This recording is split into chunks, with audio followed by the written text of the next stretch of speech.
Assalamualaikum warahmatullahi wabarakatuh.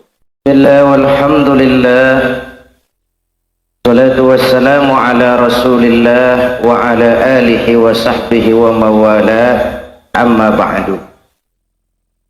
Para ulama yang saya muliakan, para pejabat baik sipil maupun ABRI yang saya hormati, adik-adik remaja, para pemuda yang saya cintai. Alhamdulillah malam ini kita dapat bertemu dan berkumpul dalam rangka memasuki tahun baru Muharram 1416 Hijriah, sekaligus menyongsong 50 tahun Indonesia merdeka. Saya lihat tadi Soneta menggunakan kostum merah putih. Itu artinya Soneta juga punya wawasan kebangsaan. Saya tidak punya kostum resmi, jadi kostumnya apa adanya. Baik, tadi ada yang minta saya nyanyi. Gendeng apa? Saya akan nyanyi sholawat. Sudah tadi.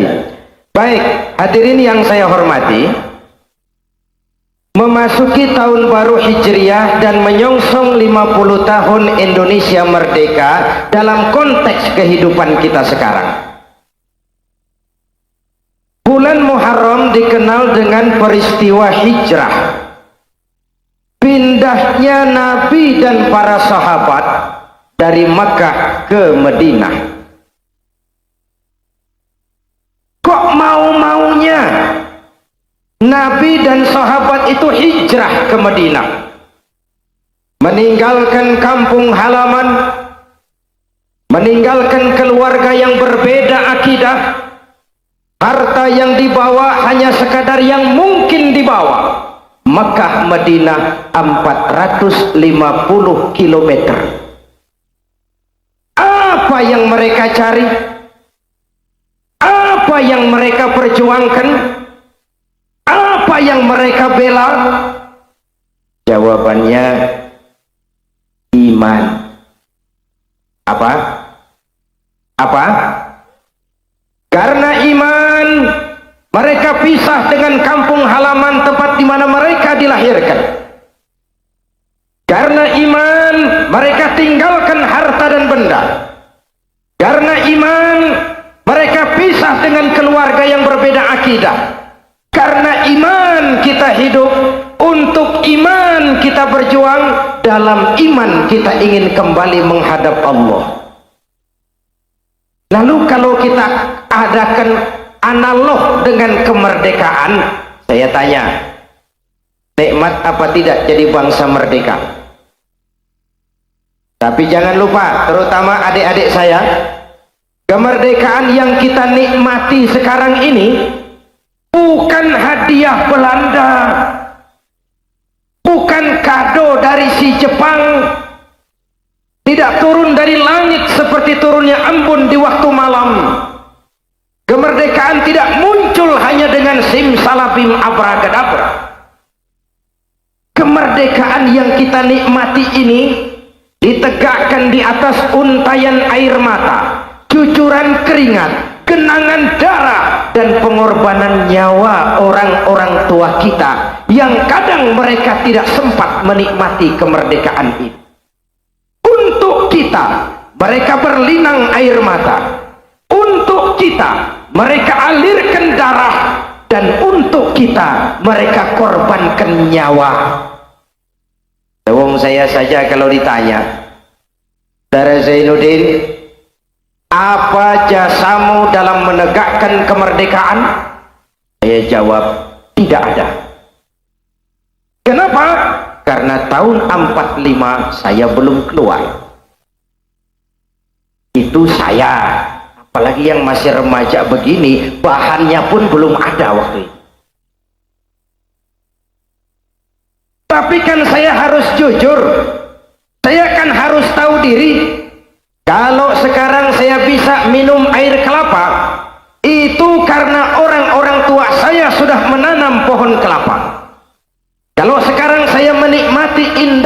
udara merdeka itu karena orang-orang tua kita bergelimpangan, alirkan darah, cucurkan keringat, untaikan air mata, korbankan nyawa tanpa mereka sempat menikmati kemerdekaan ini.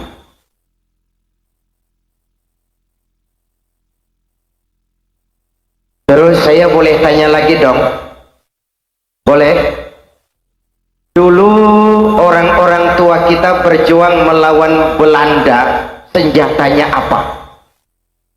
Bambu runcing. Ada bambu runcing merdeka melawan tank. Rasio impossible. Tidak mungkin. Entoh nyatanya kita merdeka. Lalu para pendiri negara kita dengan jujur mencantumkan dalam mukaddimah Undang-Undang Dasar negara kita dengan berkat rahmat Allah yang Maha Kuasa. Ada tidak dalam pembukaan Undang-Undang Dasar itu? Ada apa tidak? Nah, pokoknya biar belum pernah baca, ada gitu saja sudah, biar lancar urusan. Satu pengakuan yang sangat jujur dari para pendiri Republik tercinta ini bahwa Allah campur tangan dalam proses kemerdekaan. Kalau tidak, belum ada ceritanya bambu runcing merdeka melawan tank. Apa artinya? Kalau dulu iman untuk merebut kemerdekaan, karena agama mengajarkan hubbul watan minal iman, cinta tanah air bagian dari iman. Bangkitlah Diponegoro, bangkitlah Imam Bonjol, bangkitlah Cik Ditiro, bangkitlah Panglima Besar Sudirman, bangkitlah para ulama dan kiai dengan tentara, berjuang melawan penjajah karena cinta tanah air bagian dari iman. Yang berjuang merebut kemerdekaan ini tentara, yang berjuang kiai dengan santrinya. Ibu bapak, saudara-saudara hadirin yang saya hormati, kalau dulu iman untuk merebut kemerdekaan, sekarang ini iman untuk mengisi kemerdekaan. Dalam konteks itulah nada dan dakwah digelar, ikut berpartisipasi membangun manusia seutuhnya. Sebab apa? Sebab rupanya masih ada manusia Indonesia ini yang baru potongannya saja manusia. Potongannya potongan manusia, mentalnya mental tikus. Tikus, tahu tikus? Apa amalan tikus? Suka menggeragoti barang yang disimpan rapi-rapi. Uang rakyat disimpan baik-baik di bank, digeragoti oleh tikus.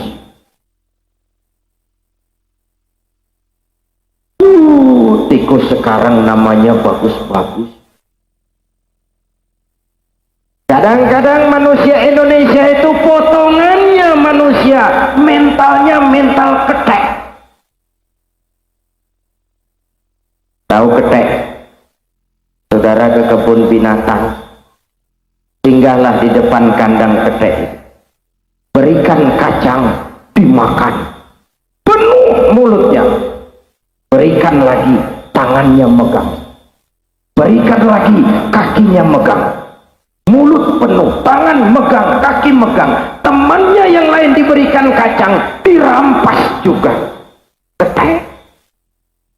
Tamak bin Rakus alias Raka. Sepanjang mental-mental ketek masih gentayangan di Republik tercinta ini, maka pemerataan pembangunan cuman akan jadi dongeng belaka. Habis disantap oleh ketek-ketek rakus.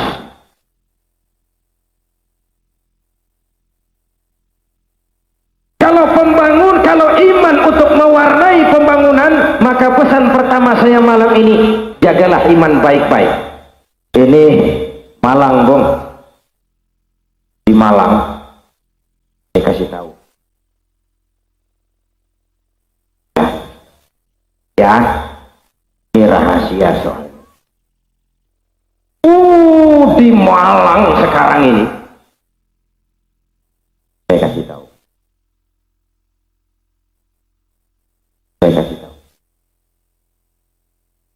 dibilang-bilang lagi. Enggak ya? Ini rahasia soal. Di Malang sekarang ini, Pak.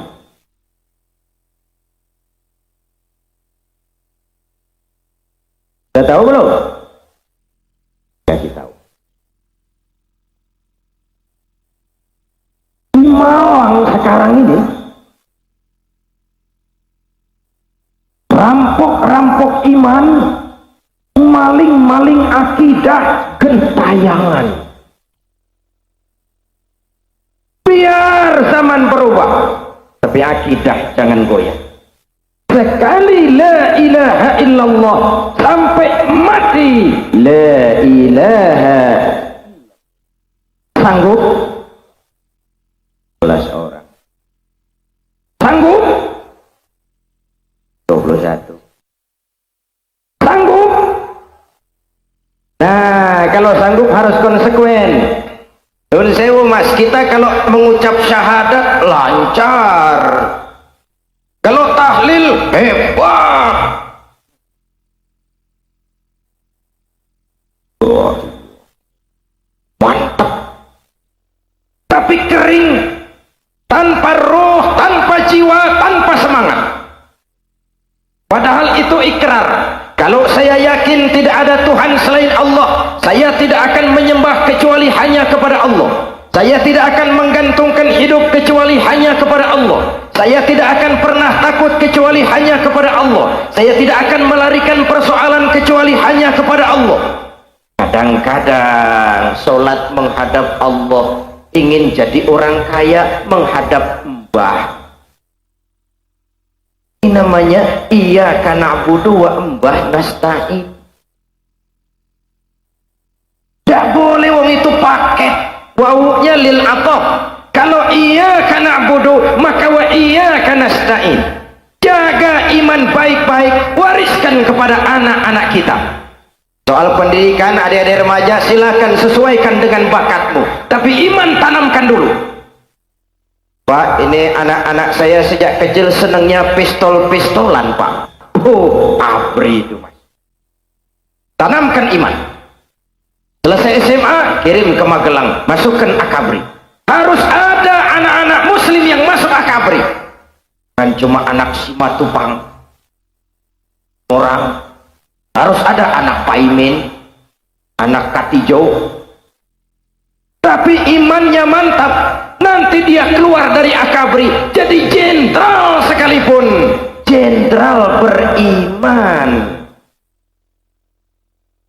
Oleh karena jenderalnya beriman, lalu berjuang bersama-sama ulama. Lawang dulu itu Pak, ulama dicurigai, pengajian dipersulit, dakwah mesti izin. Kenapa? Karena jenderalnya gini. Dulu, tapi ini rahasia. Jangan bilang-bilang. Dulu jenderalnya gini. Dulu.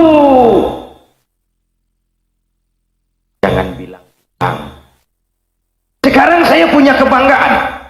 Belum lama bahkan saya tabligh akbar di Sipolga, Tapanuli Selatan, Sumatera Utara. Bersama-sama Bapak Faisal Tanjung. Saya bangga. Ada jenderal ya soneta. Ada jenderal berbintang 4, jabatannya Panglima ABRI, tabligh akbar sama-sama Zainuddin. Saya bangga. Sambutannya saya dengarkan bagus. Ketika datang waktu sholat, saya lihat sholatnya khusyuk. Masya Allah. Jenderal berbintang 4, sholatnya khusyuk. Di kampung saya baru jadi hansip berhenti sholat. Di kampung saya di Jakarta itu Ren insya Allah sama. Sorry sip, guyon. Anak-anak kita boleh jadi teknokrat beriman, jadi pengusaha beriman, jadi pejabat beriman, jadi seniman beriman, jadi maling. Gak ada. Kalau iman kondisi dasarnya insya Allah aman. Jaga baik-baik, wariskan kepada anak-anak kita. Bahkan saya sering kasih contoh, anak-anak kita sekarang Pak, hidup dalam zaman di mana banyak pilihan. 7 tahun yang lalu anak-anak kita seneng atau tidak seneng cuma bisa lihat TVRI. Sekarang pilihannya banyak. Dia bisa lihat RCTI, dia bisa lihat TPI, dia bisa lihat SCTV, dia bisa lihat ANTV, dia bisa lihat Indosiar. Akhirnya anak-anak kita hanyut ditelan budaya iklan yang konsumtif. Akhirnya anak-anak kita matang lebih cepat dari waktunya tanpa persiapan.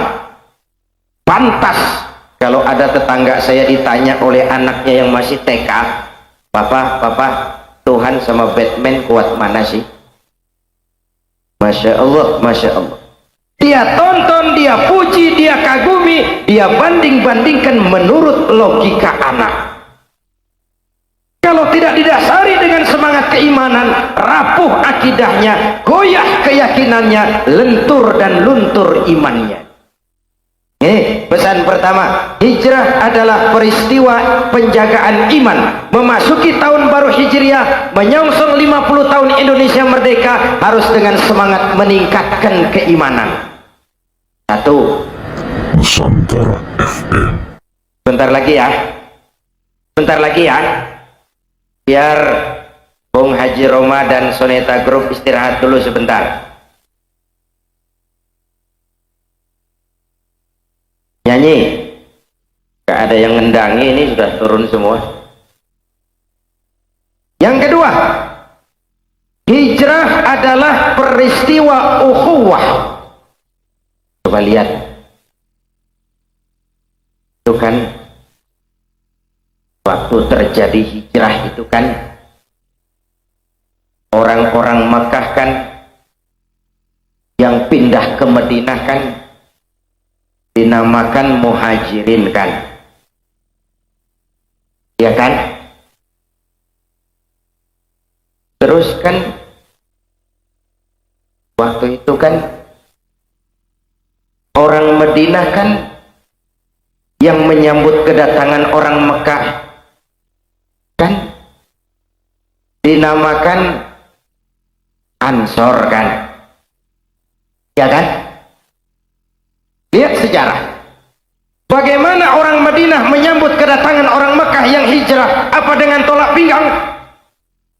Orang Mekah, kamu pendatang di sini ya, jangan macam-macam di sini, tak celurit sampean. Apa begitu orang Madinah menyambut orang Mekah?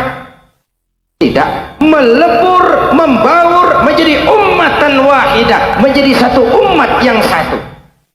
Jadi sudah dipesankan dalam lagu ke pertama dan lagu kedua Bung Roma tadi, menjaga kesatuan dan persatuan. Kalau Islam telah mengikat kita dengan tali akidah, maka kemerdekaan mengikat kita dalam komitmen untuk bersatu nusa, satu bangsa, satu bahasa. Saya ada di Turen tercinta ini, tidak merasa sebagai tamu di sini. Saya merasa saya hanya seorang keluarga yang datang dan bicara di tengah-tengah keluarganya. Ayo saya ajak berhitung. Tidak mungkin ada kemenangan kalau tidak ada kekuatan. Tidak mungkin ada kekuatan kalau tidak ada kesatuan dan persatuan. Tidak mungkin ada kesatuan dan persatuan kalau tidak ada silaturahmi. Mau menang harus kuat. Mau kuat harus bersatu. Mau bersatu, hidupkan budaya silaturahmi. Ayo saya ajak berhitung. 1 ditambah 1 sama dengan, itu matematika namanya, hasilnya pasti. Tapi kalau saya rubah angkanya menjadi angka sosial, hasilnya aneh. 1 orang takut ditambah 1 orang takut sama dengan 2 orang setengah berani. Kenapa setengah berani? Karena sudah berdua. Kalau ditambah 1 orang takut lagi, hasilnya 3 orang berani. Makin banyak orang takut berkumpul menjadi bersatu, makin berani hasilnya. Kita yang lemah, kita yang tidak berdaya, kita yang mustad'afin, kita yang miskin, jikalau kompak bersatu, orang tidak akan perlakukan kita sembarangan.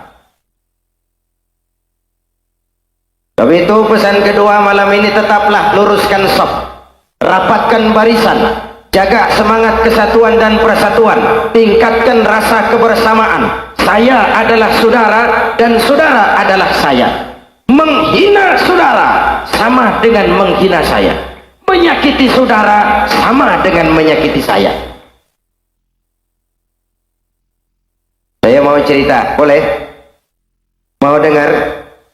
Mau dengar? Sebelum zaman Michael Jackson,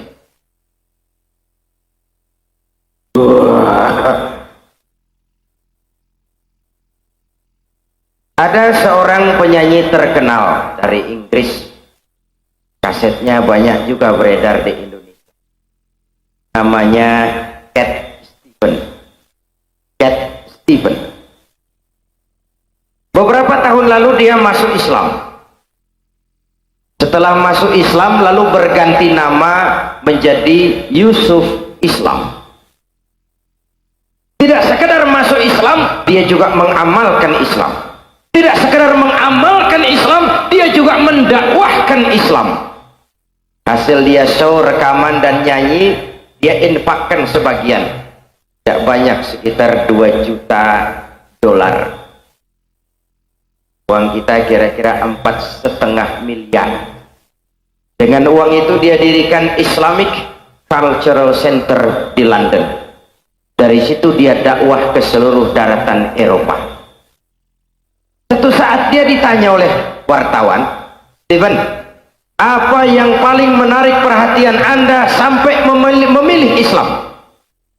Dia jawab, 2 hal yang sangat menarik perhatian saya. Pertama, saya melihat betapa konsep Tuhan dalam Islam sangat transparan, mudah dipahami, gampang dimengerti, boleh dipelajari, mulai TK sampai perguruan tinggi, mulai anak-anak sampai kakek nenek. Allah ya Allah, Esa ya Esa, lam yalid wa lam yulad. Bukan separuh Tuhan separuh manusia, bukan Tuhan yang menjelma jadi manusia, bukan Tuhan yang dikorbankan untuk kepentingan manusia. Bagaimana Tuhan bisa patungan begitu?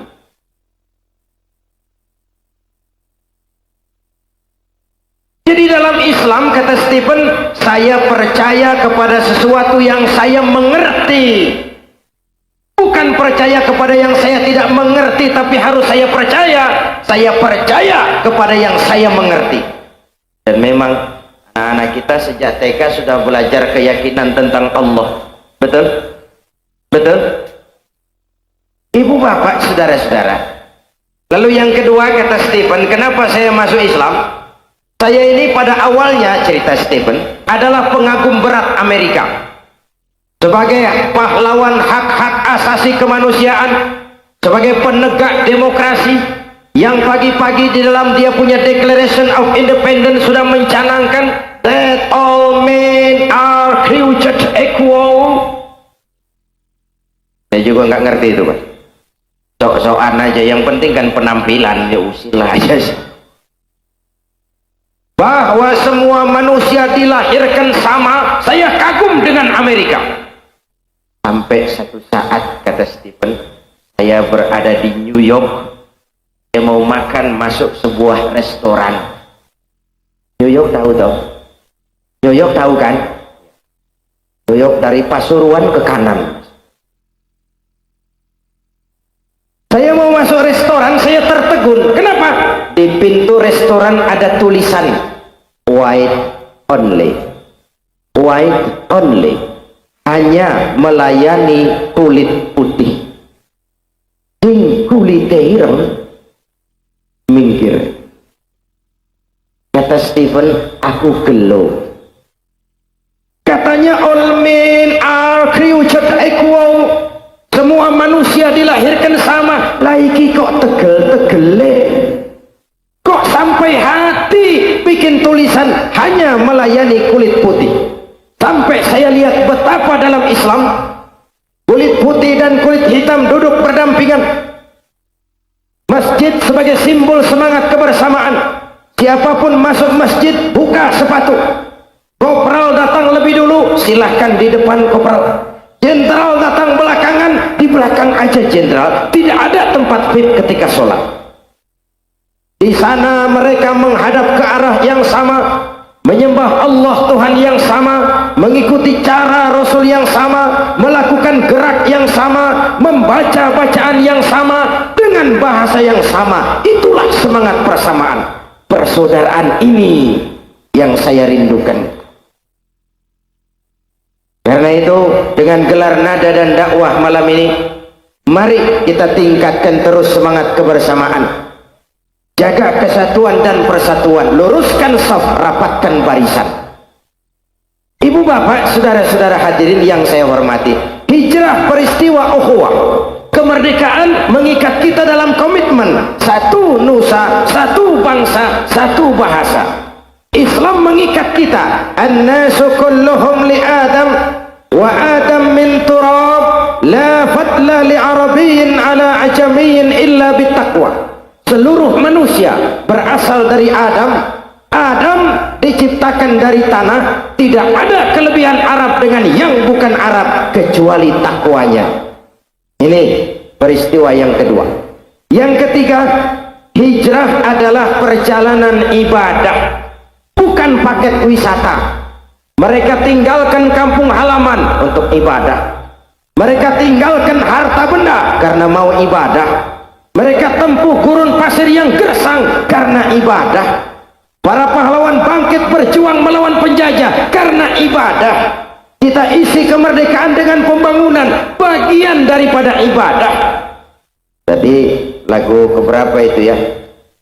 Katanya surga ada, neraka ada. Betul? Betul? Ada hidup sesudah mati, ada akhirat sesudah dunia. Calon-calon jenazah.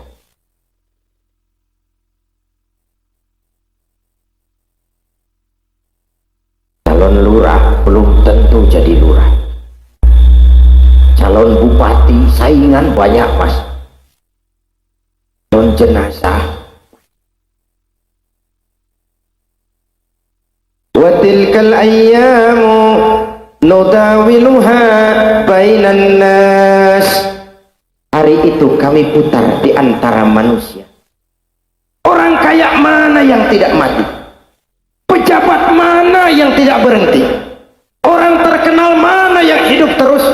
Hidup sekadar menunggu giliran. Kadang-kadang kita merasa kita ini kaya. Memangnya punya apaan? Apa oi? Oi.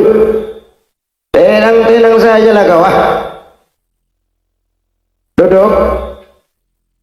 Ya, sebentar lagi. Enggak kelihatan ya? Kadang-kadang kita merasa kita pintar. Memangnya kita tahu apaan? Kadang-kadang kita merasa kita berkuasa. Memangnya berapa hari sih? And last but not least, apa yang tidak selesai? Ya agak sulit duduk karena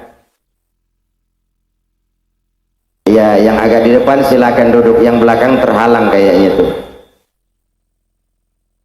Ya baik-baik, sambil mengatur tempat yang enak, tetap jaga ketenangan dan ketertiban. Kita datang dengan semangat iman, betul?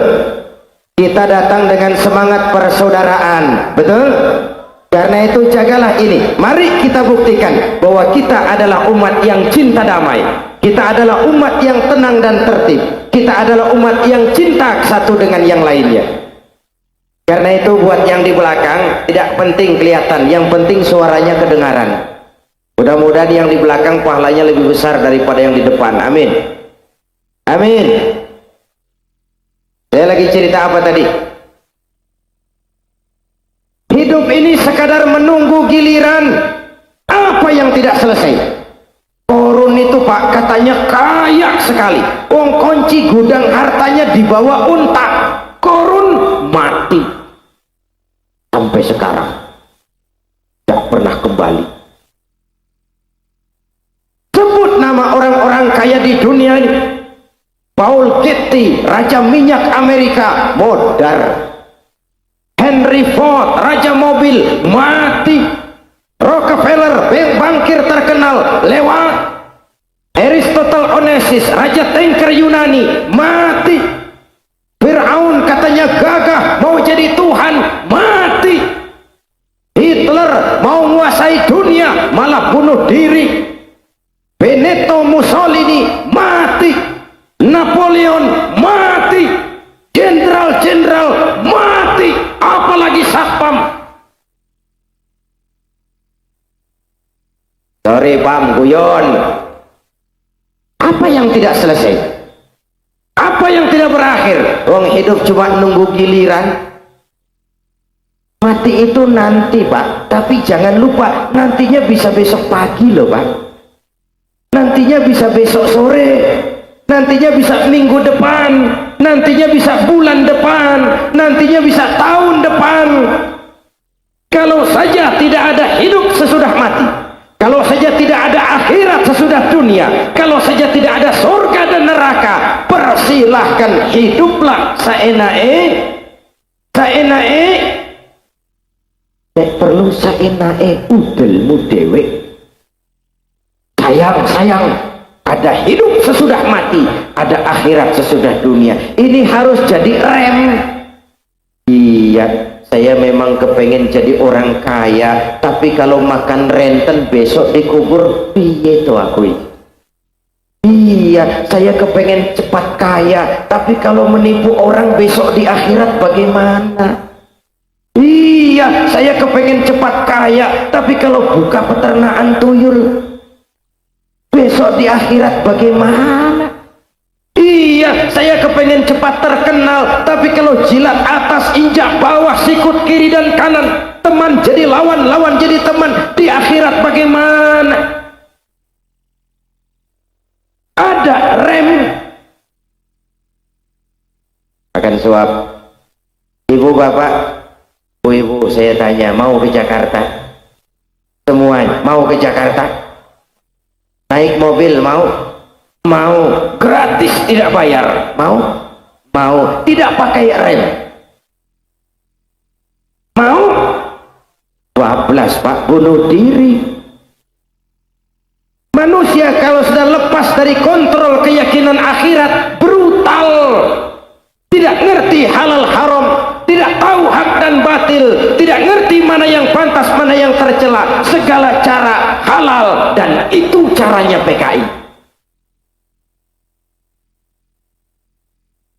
Karena itu saya bersyukur saudara-saudara muslim saya di Turen ini ibadahnya rajin. Alhamdulillah, pemuda-pemudi di Turen sholatnya tekun. Surau masjid di Turen saya ngerti selalu penuh dengan sholat berjamaah, terutama subuh. Saya tahu lah, wong saya subuh sering lewat sini. Kalau sudah subuh di Turen, masya Allah, masjid penuh sampai keluar. Tidak ada yang masuk itu, keluar.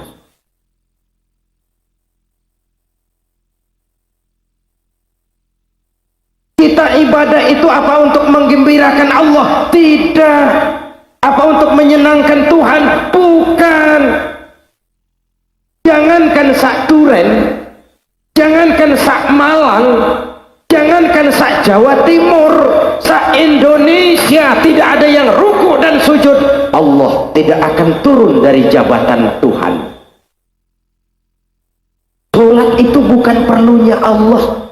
Allah tidak perlu disolati, Allah tidak perlu dipuasai, Allah tidak perlu dihajihi. Allah mutlak.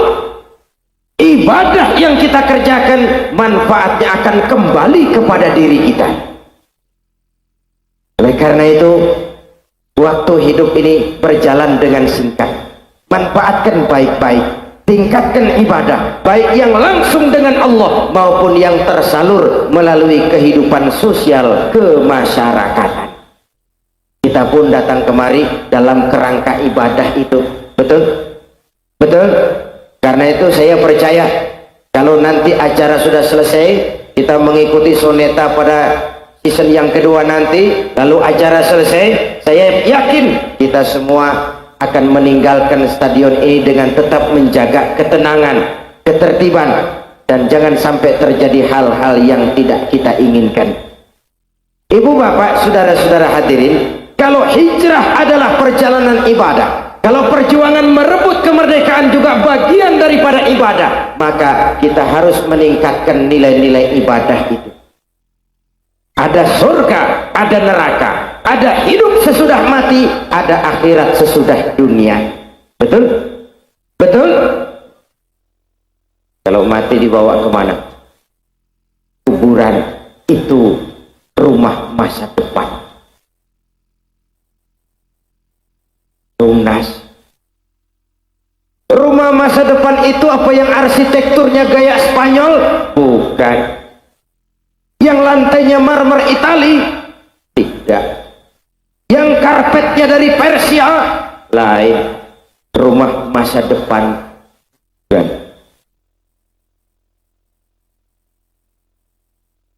Ya, pindah dari dunia ke rumah masa depan yang bernama kubur itu, kita diperlakukan dengan penuh penghormatan. Hari itu walaupun sudah besar, tidak usah mandi. Tolak, berhenti. Ketika berangkat akan jalan sendiri, jangan. Malah yang ngantar bubar. Ini saja naik kendaraan yang paling angker. Namanya keranda jenazah. Duso. Itu kendaraan paling angker. Siapa naik pasti mati. Belum pernah gagal. Billah wa ala millati Rasulillah. Kemana om? Pindah mas. Kok pindah? Kontrak habis. Selesailah dunia.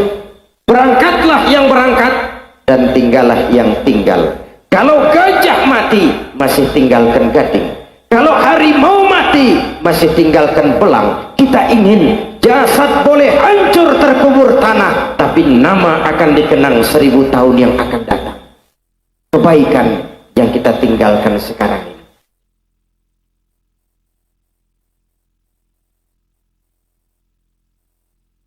Iya wong, saya cuma lihat jam kok. Ibu bapak, saudara-saudara hadirin yang saya hormati, terutama adik-adik saya remaja pemuda, akan bagaimana Turen, akan bagaimana Malang, akan bagaimana Jawa Timur, akan bagaimana Republik Indonesia, bahkan akan bagaimana Islam di Republik Indonesia, kalian jawabannya. Hidup cuma nunggu giliran. Islam tidak mungkin hilang dari dunia, tapi Allah tidak pernah jamin Islam akan abadi di Malang. Islam tidak mungkin hilang dari dunia, tapi Quran tidak menjamin Islam akan abadi di Jawa Timur. Kalau kita tidak menjaganya, memeliharanya, berjuang dan berkorban untuknya, dan mewariskannya kepada anak-anak kita. Nun sewu, kalau yang sudah 50-60 tahun ke atas, itu saya anggap angkatan selamat. Generasi tanda seru. Ini yang 30 tahun ke bawah, the next generation. Mereka hari depan kita semua. Apalagi dalam konteks 50 tahun Indonesia merdeka. Di negeri ini kita dilahirkan, udara negeri ini yang kita hirup, air negeri ini yang kita minum. Tidak boleh jadi penonton di lapangan sendiri. Jangan jadi tamu di rumah sendiri. Ini negara kita. Kalau kita berpangku tangan, hei pemuda, hutanmu akan dibabat Korea, lautmu akan dikuras Jepang, minyakmu akan disedot Amerika, dan kita nanti cuma jadi generasi pembayar utang. Ayo sing-singkan lengan baju. Bangkitlah berjuang membangun hari esok yang lebih baik daripada hari sekarang ini. Apalagi kita oleh Allah dikaruniai negara yang begini indah. Masya Allah. Hijau ranau subur makmur, gemah ripah loh jenawi, toto tentrem kerto raharju.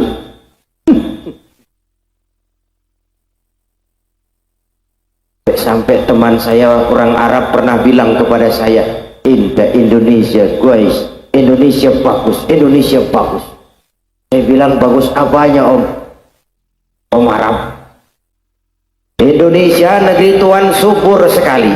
Tongkat ditanam jadi pohon, ya singkong. Demikian subur Indonesia, tongkat ditanam jadi pohon. Kami Arab, dia bilang, pohon ditanam malah jadi tongkat. Bersang. Alam yang subur ini, negeri yang makmur ini, kalau kita salah mengolahnya, jelas merusak lingkungan hidup. Tapi kalau kita tidak pandai mengolahnya, orang lain yang akan mengambil manfaatnya. Betul? Sementara orang-orang tua kita yang bergelimpangan jadi korban. Malahan Bung Tomo, pelaku sejarah, tokoh 10 November, dengan bahasa yang lebih vulgar, saya ingat dalam satu pidatonya beliau pernah bilang, kalau saja tidak ada kalimat takbir, kalau saja tidak ada kalimat takbir, saya tidak tahu, kata Bung Tomo, dengan apa saya harus menggerakkan putra-putra bangsa terbaik untuk bangkit berjuang melawan penjajah kalau tidak ada kalimat takbir. Itu bahasa Bung Tomo, kalau ditafsirkan langsung, kalau tidak ada Islam. Karena takbir itu mewakili aspirasi Islam. Kalau sudah dikomandokan dengan takbir, saya yakin yang tidak sholat pun mesti maju. Kesempatan untuk mendapat tiket jihad. Ayo kita song-song hari esok yang lebih baik daripada hari sekarang ini. Jaga iman baik-baik, wariskan kepada anak-anak kita. Rapatkan shaf, luruskan barisan. Tantangan yang kita hadapi lebih berat dari yang sudah kita lalui. Apalagi saya katakan tadi, di Malang ini Pak, rampok-rampok iman gentayangan. Betul? Betul? Saya selalu berulang-ulang kalau masuk kabupaten mengingatkan, saya tidak keberatan orang lain menyebarkan agama. Silakan. Oh, ini negara Pancasila. Semua agama yang diakui pemerintah boleh tumbuh dan berkembang dengan subur. Asal mari saling menghormati, mari saling menghargai. Silahkan menyebarkan agama, tapi jangan coba-coba menyebarkan agama kepada orang-orang yang sudah beragama. Itu konsep dasarnya. Hei Hindu, berkembanglah engkau.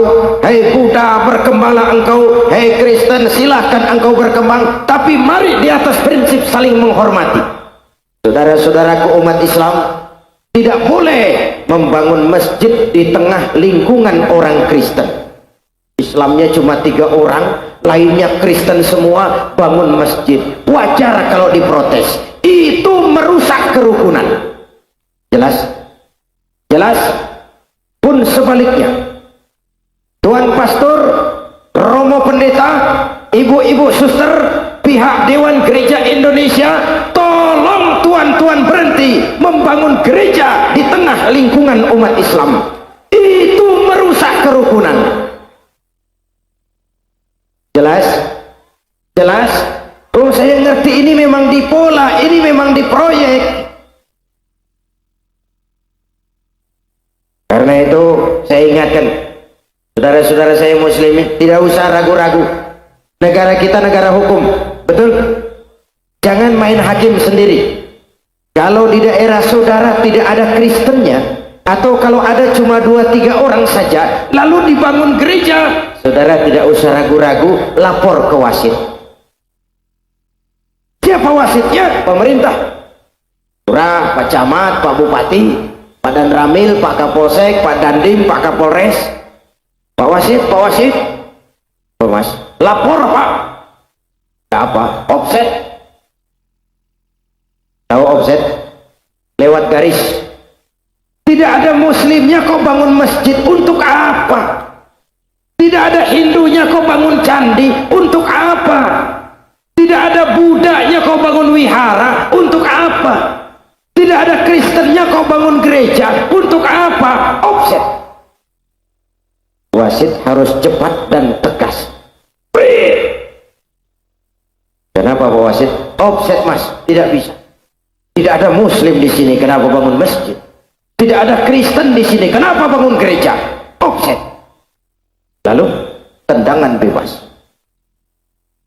Mana-mana juga offset, tendangan bebas, Pak. Betul? Lah kalau bola jelas-jelas offset, wasit diam saja. Jangan heran, jangan disalahkan kalau penonton turun ke lapangan.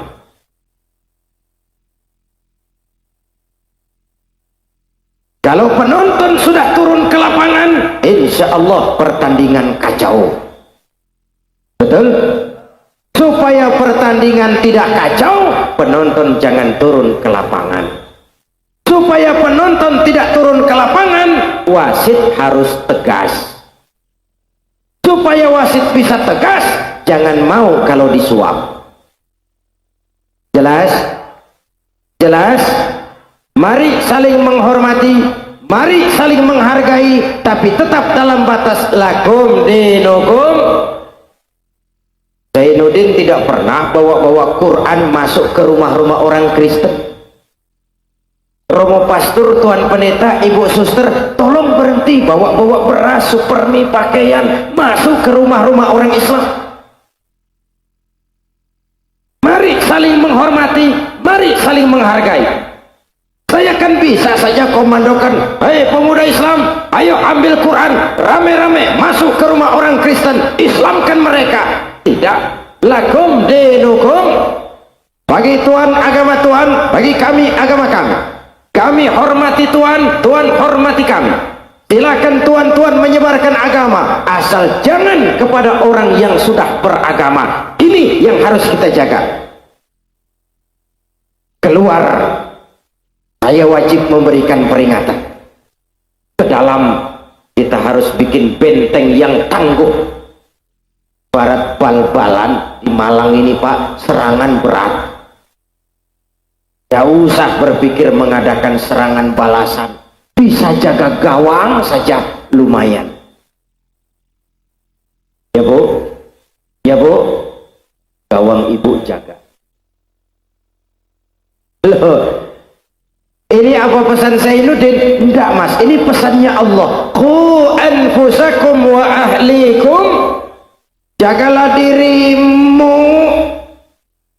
jagalah keluargamu, jagalah orang-orang yang menjadi tanggung jawabmu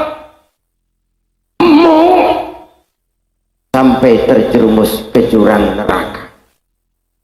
Hadirin, sudah setengah 8:04 jam. Kita masih akan menyaksikan penampilan soneta. Sekali lagi, mari kita nikmati dengan penuh rasa iman. Dan kalaupun nanti acara selesai, meninggalkan stadion ini tetap jaga ketenangan, ketertiban, jangan sampai terjadi hal-hal yang tidak kita inginkan. Yang membawa rombongan, hati-hati jangan sampai ada rombongannya yang ketinggalan. Terima kasih kepada PAMI DPD Jawa Timur, terima kasih kepada seluruh anggota Muspida, para petugas keamanan, dan seluruh hadirin yang dengan tenang tertib mengikuti acara ini sampai selesainya nanti. Jumpa lagi di lain kesempatan insyaallah. Usikum wa iyaya bitaqwallah. Wassalamualaikum warahmatullahi wabarakatuh.